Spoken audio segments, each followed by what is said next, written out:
Lalo sa pamilya ko, hindi na sa akin eh. Kasi kawawa mga anak ko pag nawala ako. Siya pala yung taga-push ng nararamdaman mo. Yung mababa yung parang dito na ako, buhay naman na ako eh. Yung buhay na naman ako, Ma'am Shinette, hindi naman ako masyadong maano, yung gusto ko pa ng ganito, sakto na to. Ito lang naman yung kailangan ko eh. Siya, i-push ka pa niya. Kasi meron pa eh. May nakikita siyang potential sa'yo.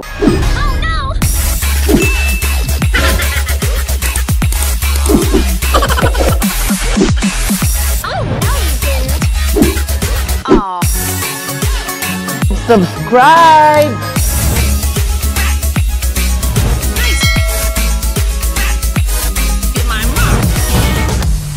Ang personalidad ni Ka-Freshness Wilber Tolentino ay umuugnay sa mga taong nagsusumikap sa buhay tulad na lang ni Herlyn Nicole Policarpio Budol at Madame Nudes na hinubog ang kanilang pagkatao at ang kanilang tinatagong talento ni Ka-Freshness Wilber Tolentino. Ngayong taon, may nakitaan muli si Ka-Freshness ng isang tao na deserve na tulungan na makapasok sa national pageant at nakitaan niya rin ang potensyal na maaaring makasungkit ng panalo sa international pageant. Nadiskubre si Sugar Mercado ng TVJ sa Itbulaga dahil sa kanyang angking galing sa pagpapatawa at pagpapasaya sa mga Dabar Cards na nanonood sa kanya. Hanggang sa paglipas ng taon, nakilala siya bilang isang komedyante at magaling umiyak sa harap ng kamera. Hindi lang yun, nakilala rin siya ng isang grupong magaling sumayaw, tila mala spaghetti gumalaw, the one and the only, the sexy and the hottest dance group, Sex Bomb Dancer.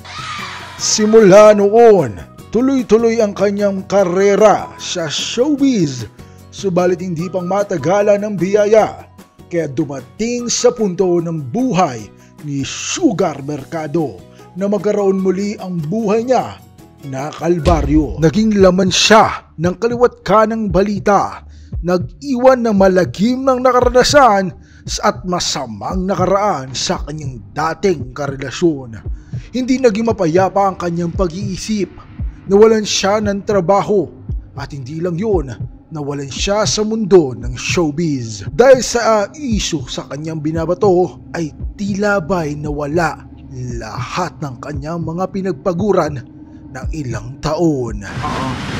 Lalo sa pamilya ko, hindi na sa akin eh. Kasi kawawa mga anak ko pag nawala ako. Nanalig siya sa Diyos na malampasan niya ang mga pagsubok sa buhay ng kanyang hinaharap at nagsumikap ng mabuti upang mataguyod ang kanyang mga anak. Samot-saring raket ang kanyang natamo upang matustusan lamang ang kanilang pangangailangan mag-ina. Kasi sobrang love ko yung kids ko. So nagtiis din ako kasi gusto ko ng buong pamilya. Pangarap ko yun.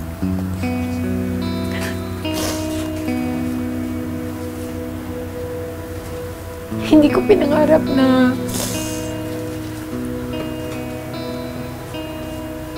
sira yung family ko na bubuin. Lakas loob niyang hinarap ang hamon ng buhay na mag-isa dahil para sa kanya bilang isang single parent, ang tanging nagpapalakas lamang sa kanya ay ang kanyang mga anak. Dahil sa kanyang kasipagan, binuksan muli siya ng oportunidad ng GMA na maging host at maging parte ng mga game show. From comedian sa Itbulaga, naging parte ng Sex Bomb Dancer. Nagkaroon ng opportunity na maging co-host sa Wawawin si Sugar Mercado kasama si Herlyn Nicole Policarpio Budol upang magpasaya sa mga tao at maghatid ng ligaya sa buong mundo. Narinig ko yung boses, yung natatrauma ako sa mga nangyari sa buhay ko na kala ko pag mabuti ko, yung magiging maganda yung takbo ng buhay mo. Hindi pala, sabi nga po, di ba, pag ang direksyon daan, doon ka na mapupunta sa mainit na lugar. Pero pag lubak yung yung dinaanan mo, sa kanya ka papunta, yung pala yung ibig sabihin nun. At pasalamat ako na bata pa akong nakilala ko siya ng lubos. Pero hindi rin talaga siya biro kasi sobrang nga po ako magmahal ang kahina. Dahil sa kanyang pinagdaanan na pagsubok sa buhay, naantig ang puso ni Ka-Freshness Wilber Tolentino at nais tulungan si Sugar Mercado na muling makaahon sa kahirapan ng buhay. Tulad ng kwento ng buhay ni Herlin Nicole Policarpio Budol na nanggaling din sa kahirapan ng buhay na patuloy na nagsusumika para sa kanyang mga pamilya, na hinikayat ni Ka-Freshness Wilber Tolentino na tuparin ang mga pangarap at tuparin din ang pangarap na maging beauty queen. Gayon din si Sugar Mercado na naisubugin ni Ka-Freshness Wilbert sa mga beauty pageant dahil nakitaan niya ito ng mga potensyal sa kanyang pinagdaanan. Sino naghimok sa'yo, nag-convince sa'yo na sumali sa Mrs. Philippines? Si Sir Wilbert Tolentino po. Yung Si manager Mamshi. ni, si Mamshi, yung manager ni Hipon. At ngayon, ako hindi, minamanage niya by heart. By Wala heart. namang kaming kontrata Komisyon. lahat. Walang Oo. komisyon. Wala anything. Puso lang talaga para sa bayan. Kung nakaya nila, kaya mo din. Siya pala yung taga-push ng nararamdaman mo. I-push ka pa niya. Oo. Kasi meron pa eh. May nakikita siyang potential Ganun. sa'yo. Yung parang nakikita mo na, wala na, okay na ako. Yung gumagano ka siya, hindi. Kaya mo. Ang panibagong yugto sa buhay ni Sugar Mercado mula sa pagiging artista, transforming to beauty queen. Dahil nasungkit niya ang mga parangal na Strongest Photo Award. Kasama na din dito ang Darling of the Breast. Dahil sa paghubog ni Ka-Freshness kay Sugar Mercado, nasungit niya ang Mrs. Philippines Universe 2025. Kaya, sit back, relax, and enjoy the video ng Mrs. Philippines International Coronation Night. Hello mga ka-Freshness! Welcome back to my YouTube channel. For today's video, ito na yung Coronation Night ng Mrs. Philippines International. Ito po ay isinabak natin si Sugar Mercado bilang isang single mom, qualified siya para mag-join ng pageant na to. Noong March 15, ng birthday ni Willard, kasama namin si Sugar. Isa sa mga wish ko sa kanya na mag-join siya ng pageant. So sabi ko sa kanya, gusto mo ba na mag-join ka? Nakikita ko rin siya na may potential din. Maganda yung personality niya. Noong March 15, iginanap to sa Robinson's Galleria. Ang photoshoot, day 1 nila ang sashing ceremony at the same time may photoshoot. Sila Merely Timponce ang nag-asikaso sa pag-aayos ng itsura at makeup ni Sugar Mercado, kasama ang pinakamagaling na fashion designer na si Cyril Jane Jacinto ang nag-asikaso naman ng susuotin ni Sugar Mercado. Para naman sa pag-aayos ng buhok na babagay sa kasuotan ni Sugar Mercado, nariyan si Marky Binaobra na nag-iisip ng hairstyle na babagay sa photoshoot ni Sugar Mercado. Nakuha niya yung Darling of the Press, ang unang special award niya. Ngayon naman ay May 13 Grand Coronation Night. So ang dami nilang kaganapan. Meron silang iginanap sa Bar 9, naglaban sila ng preliminary competition. Kumbaga, nandun yung talent portion. Ako ay single mom. Ako rin po ang breadwinner ng pamilya namin. Kaya itinaguyod ko sa sarili kong paa ang aking buong pamilya. At hindi hadlang ang pagiging mag-isa sa buhay basta kasama mo ang Panginoon. Sabi nga po, di ba? Kapag may awa ang Panginoon, dapat tayo may gawa. Hindi pwedeng hihiga lang tayo at ibibigay sa atin yung pagpapala. Kailangan natin magsikap, hindi natin kailangan ng tao o sino man sa paligid ng mga babae po ay karapatan din mong irespeto at pakinggan ang kanilang mga tinig. Yun lamang po at maraming salamat. Guess po tayo, charot. Talent portion po, mag-Shakira tayo today. Oo, diba?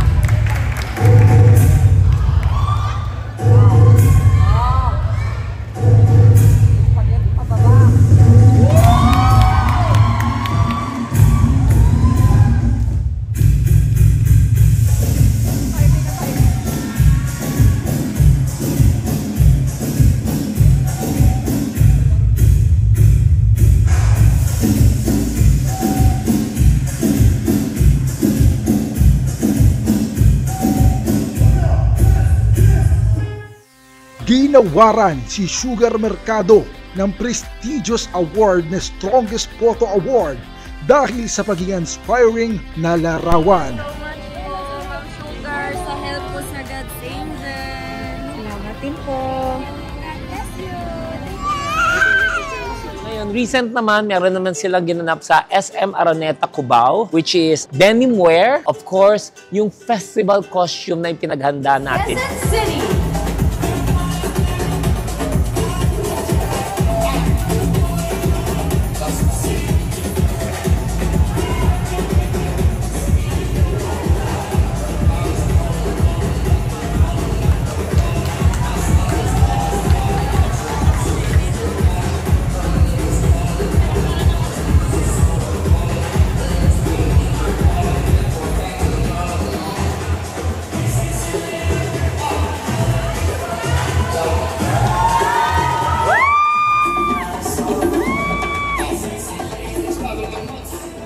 Magandang hapon po sa inyong harapan. Ang nag-iisang Sugar Mercado, walang isa, walang dalawa.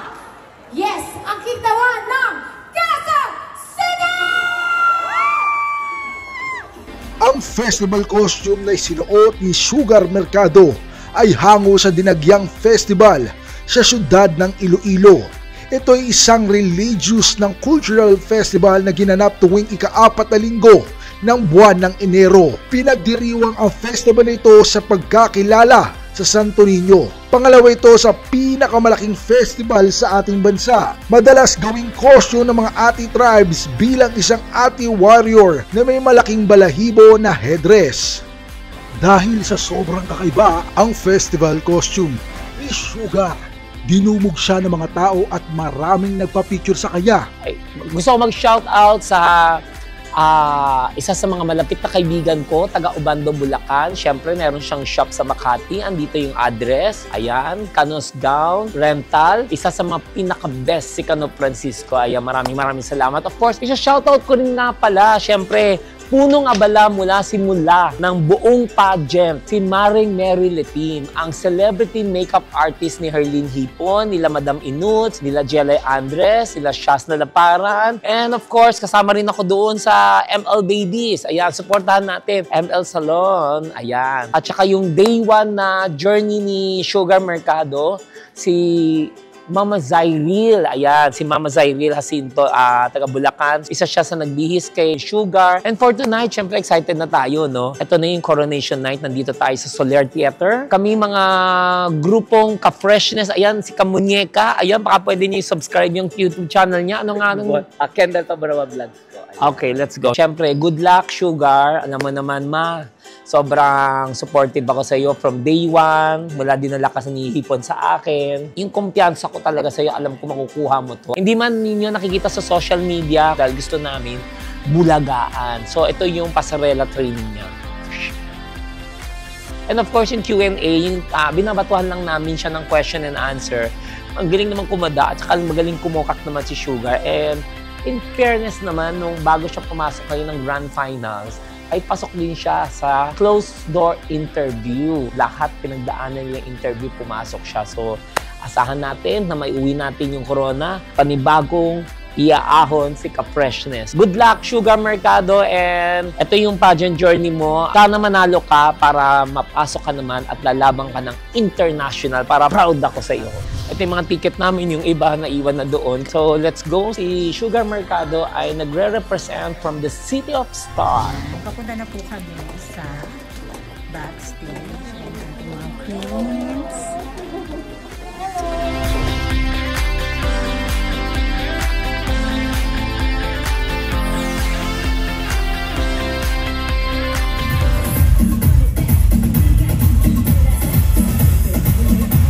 Sugar Mercado.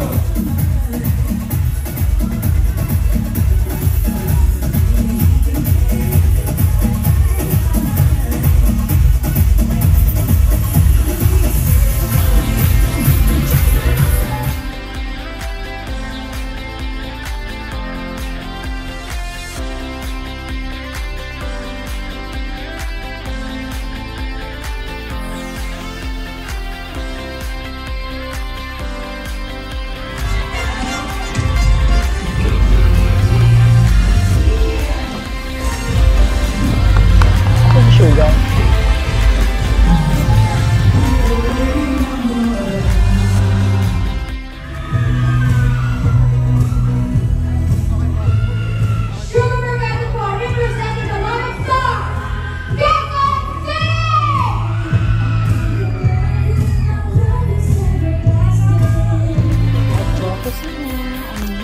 Quezon City.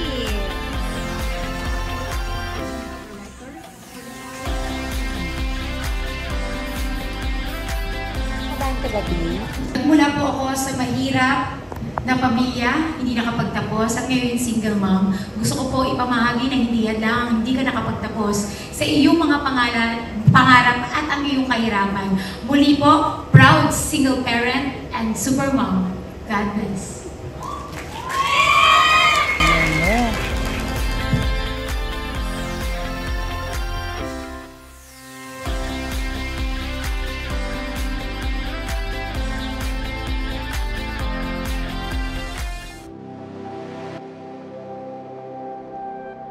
Bilang isang single mom, hindi biro tumayo bilang isang magulang na mag-isa sa 2 anak.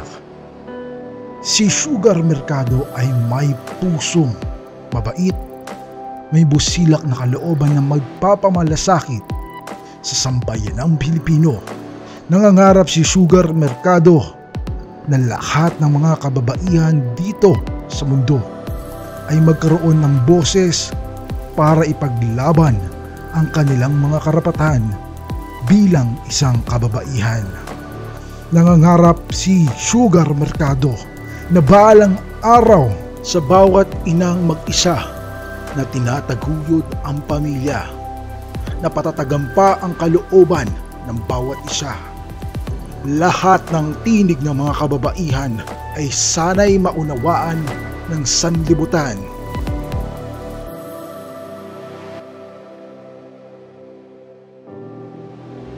Mrs. Quezon City.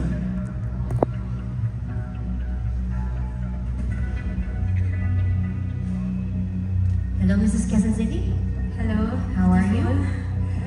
Kinakabahan? I love you, Sugar! I love you too. You have your fans. Thank you. So your question is, with the growing number of Mrs. Pageants today, what inspired you to participate in Mrs. Philippines International?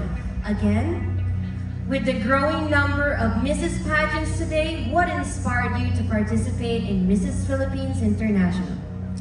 Maraming salamat po sa iyong katanungan at sasagutin ko po ito sa ating sariling wika. Marami na pong patimpalakan na nagaganap ngayon ng mga mommies at nanay at masaya ako. Isa ang Mrs. Philippines International dito dahil gusto ko pong isulong ang programa, lalo na po ako single mom, pagpatuloy ang sapat na hanap buhay para po sa pangkalahatan at siguruhin na talagang matututukan po yung mga kagaya natin dahil laki po ako sa hirap. Gusto ko po unahin ang hanap buhay ng sambayanan. Maraming salamat po. Thank you, Mrs. Quezon City. Thank you so much. Now, please welcome on stage and to represent the Philippines on an international stage, Mrs. Philippines Universe Official is from Quezon City!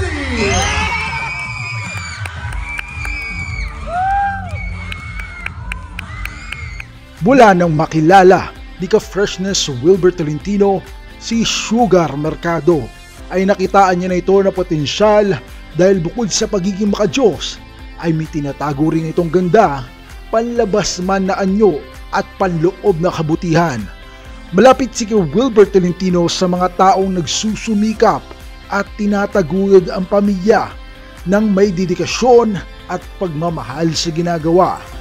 Handang tulungan ni ka-freshness Wilber Tolentino si Sugar Mercado na makamit ang kanyang mga pangarap at umasenso sa kahirapan ng buhay. Dahil tulad ng naranasan ni Wilbert, Galing din siya sa lahat sa yaman. Nagsumikap at itinaguyod ang kanyang sarili upang ang kahirapan ng buhay ay maibsan. So ayan, nandito tayo umabot sa dulo. Maraming salamat po sa inyo sa lahat ng pagmamahal at suporta nyo kay Sugar. At lalaban siya ng international. Ikaw talagang official na lalaban. Ano feeling mo kasi last year ininaban sa Spain ang representative. Ngayon, hindi pa natin alam to be announced. Magda-diet ako ng bongga, tsaka talagang kakabisaduhin ko lahat ng mga dictionary na ipapabaon mo sa akin. Grabe, may corona na ako mo. Hindi ko akalain. Isa pa naginip, hindi ko to naisip na talagang magkakakorona ako. Akala ko sandok lang lagi kong hawak. Ngayon, tingnan mo. Hello. Corona. Hello. Mga misis, alam na ninyo. Diba, kaya follow nyo siya, ha? Huwag nyo kalilimutan. Andiyan lahat ng sok-sok med niya. Ayan, of course, proud ako kay Sugar. At kung saan man mararating niya, keep it up. Love you, Ma. Ayun. Thank you so Huwag ka much. magbabago. Thank you, Ma. Huwag ka magbabago. Naku, nagbago ako talaga. Ibaon mo ako, basurahan nyo sa likod ng bahay. So, ayan. Thank you for watching. And Napakabuti ayan, naman. kung nagustuhan nyo itong video neto, please like, share, and subscribe. And click the notification bell para updated kayo sa YouTube channel namin. Of course, don't forget, isubscribe nyo rin si Madam Inuts, Hipon, ayan, Sugar Mercado, at sa lahat ng mga ka-Freshness family.